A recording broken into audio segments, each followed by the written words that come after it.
It is my honor to be with you all today, and it is my distinct privilege to bring to you a personal message from His Majesty, King Charles. Did you hear? A late-night shocker from none other than Duchess Sophie has just turned the royal family upside down? Yes, you heard that right. Her emotional revelation didn't just make jaws drop. It might have just marked the beginning of the end for King Charles, and a whole new dawn for Prince William and Catherine.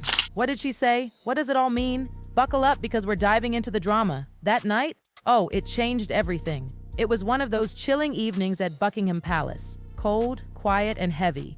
The usual buzz? Gone. Instead, there was this eerie stillness floating through the corridors.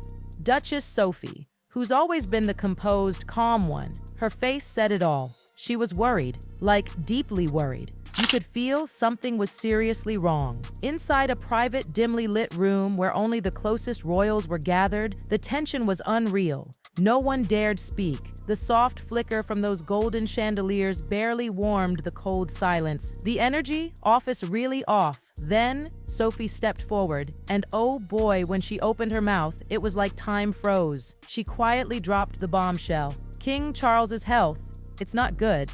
Sure, we've seen him smiling at events, waving like everything's fine, but behind the scenes, it's a whole other story. His condition? Worse than we thought?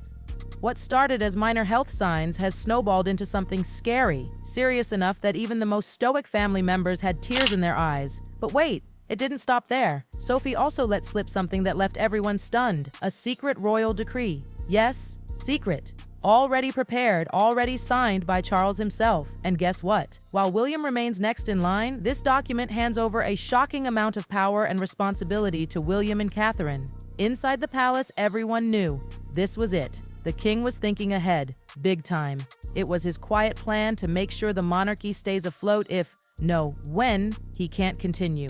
The goal? A tighter, focused royal unit. And who better to lead than the fan-favorite duo, William and Catherine? People inside the palace were whispering, he's preparing them.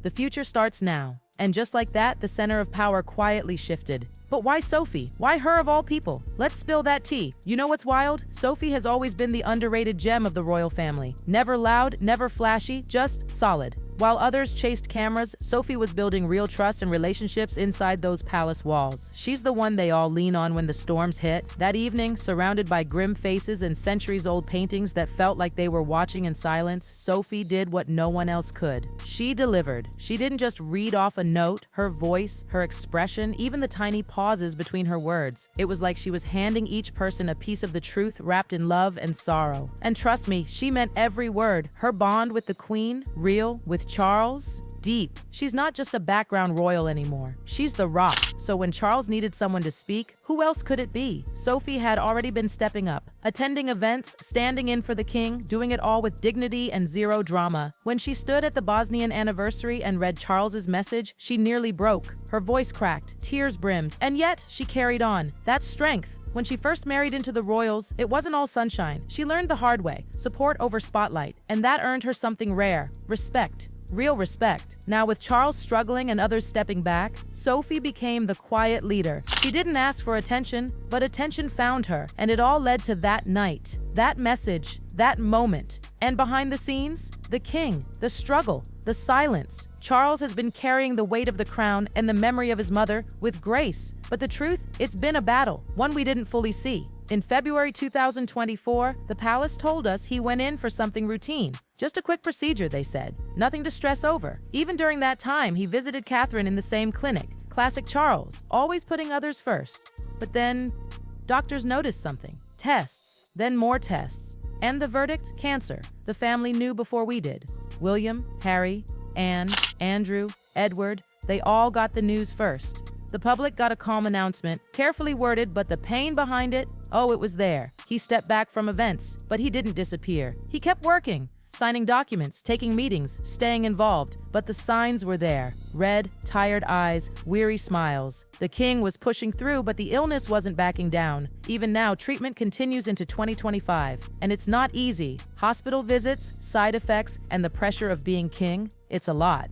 But Charles, he's still there, still fighting, still smiling, but he knows what's coming, and that's why he made the move, not to quit, not to walk away, but to share the burden. Enter William and Catherine. The king's vision? Future forward, and they're it. William is ready. Catherine, already proving she's not just a royal wife, she's a queen in the making. That secret decree, it wasn't just a plan, it was a passing of the torch, quietly, calmly, powerfully, and at the center of it all, Sophie, chosen to deliver the message, chosen to guide the transition. And guess what? This was just the beginning. So what does this all really mean? Let's talk about it, because quietly, behind palace doors and way beyond the media flashes, something else has been happening. Catherine, Princess of Wales, is stepping into power in a way we haven't seen in decades, and not just any power, royal authority. For years, William and Catherine were the future of the monarchy. Sweet, relatable, charitable, but now they're not waiting anymore. They're doing, living, leading, right now. And it didn't happen by accident. Inside the palace, Charles has been having those private father-to-son conversations with William.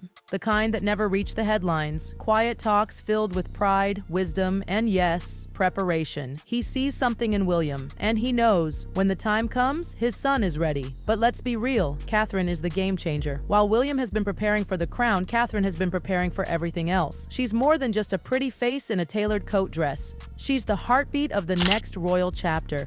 Those small, almost invisible signs, now they're impossible to ignore. The increased presence, the charity work, the way she's holding it together even while facing her own health challenges. She's showing us what quiet leadership really looks like. No fuss, no flash, just pure strength and grace. And then, boom, the royal family makes it official. Behind the scenes, new responsibilities land on her shoulders. She'll be handling more government matters, attending high-level engagements, and, get this, she's now been given the right to issue royal warrants, something that hasn't happened since Queen Alexandra over a century ago. That means she can officially support businesses. Huge! This is not some symbolic gesture. This is real influence, and it screams one thing. King Charles trusts her judgment. Even the public couldn't ignore it anymore. Headlines changed. It wasn't just about Catherine's wardrobe or William's public outings. It became about leadership, about emotional strength, about a monarchy finally showing its soul. And around the world, sympathy poured in. Presidents, prime ministers, celebrities, royal watchers, regular people, they all had one message: we see you. We stand with you. And though the pain was real and the sadness lingered, so did the hope. Hope that this royal family, once so distant, was finally one of us. Hope that maybe tradition and humanity could walk side by side. Hope that the next era, led by William and Catherine, wouldn't just survive, it would shine. Because what this moment showed us is something no royal decree ever could. Behind every crown is a human heart. And behind this royal family, a new spirit is rising. So where does that leave us now? After all the tears, all the late-night talks behind palace walls, all the quiet decisions, a new chapter is here. Not with royal fanfare, not with trumpets, but with soft voices, strong hearts, and a steady new pulse beating at the center of the monarchy. This is the rise of the new monarchy. And leading the way, William and Catherine. Let's be real. This wasn't a surprise. The shift was coming, but now it's official. It's happening. The future isn't waiting anymore. It's moving. And the ones guiding it, they're not just heirs. They're already ruling, in action, in influence, in presence. It started with that quiet royal proclamation, the one King Charles signed without making a scene. No TV address, no grand reveal, just a signature, a statement, a message to those who knew how to read between the lines. It's time. That document didn't just adjust titles or shuffle schedules. It changed the tone of the monarchy. It handed the emotional and strategic center of the royal family straight to William and Catherine. Charles, he's still king, still holding on, still fighting, but he's stepping into a quieter role now, one filled with reflection, intention, and deep trust in the legacy he's building through them. Because behind every tired smile at a public event, behind every brave thumbs up to crowds that still cheer his name, Charles is watching his son and daughter-in-law lead. And in that, there's peace. Peace in knowing the future is safe. Peace in seeing the monarchy he's always believed in begin to evolve. And it's not just about duty, it's about tone.